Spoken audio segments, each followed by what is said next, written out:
പത്തനംതിട്ട തിരുവല്ലയിൽ തെരുവുനായയുടെ ആക്രമണം. Revenue tower പരിസരത്ത് 4 പേർക്ക് കടിയേറ്റു. പരിക്കേറ്റവരെ ആശുപത്രിയിൽ പ്രവേശിപ്പിച്ചിരിക്കുകയാണ്. വി ജയശങ്കർ പത്തനംതിട്ടയിൽ ചേരുന്നു കൂടുതൽ വിവരങ്ങളുമായി. ജയ്, ഇത് എപ്പോഴാണ് ഈ സംഭവം ഉണ്ടായത്? ഇപ്പോഴും ഈ തെരുവുനായയെ കണ്ടെത്താനോ അല്ലെങ്കിൽ മാറ്റാനോ കഴിഞ്ഞിട്ടുണ്ടോ? വിവരങ്ങൾ എന്താണ്?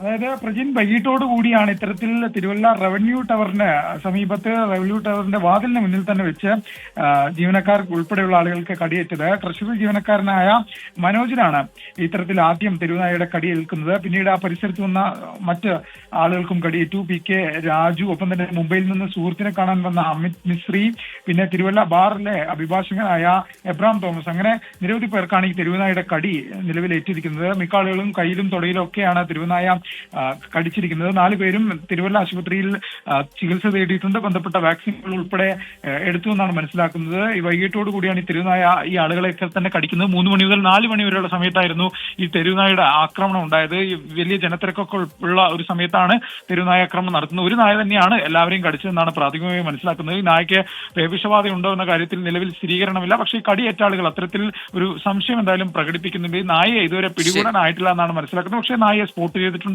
ഇതിനെ പിടികൂടാൻ ഉൾപ്പെടെ നടപടികളിലേക്ക് നഗരസഭ കടക്കുമെന്ന് മനസ്സിലാക്കുന്നു. എന്തായാലും ഈ തിരുവല്ല മേഖലയിൽ വലിയ തോതിലുള്ള തെരുവുനായ ശല്യം നേരിടുന്ന സ്ഥലമാണ്. അവിടെയാണ് ഈ പട്ടാപ്പകൽ 3 മണി സമയത്ത് 4 പേരെ, അതും റവന്യൂ ടവറിന് സമീപത്ത് വെച്ച് ഇത്തരത്തിൽ തെരുവുനായ കടിക്കുന്ന സാഹചര്യം ഉണ്ടായിരിക്കുന്നത്. പത്തനംതിട്ടയിൽ വിശദാംശങ്ങൾ നൽകിയത്.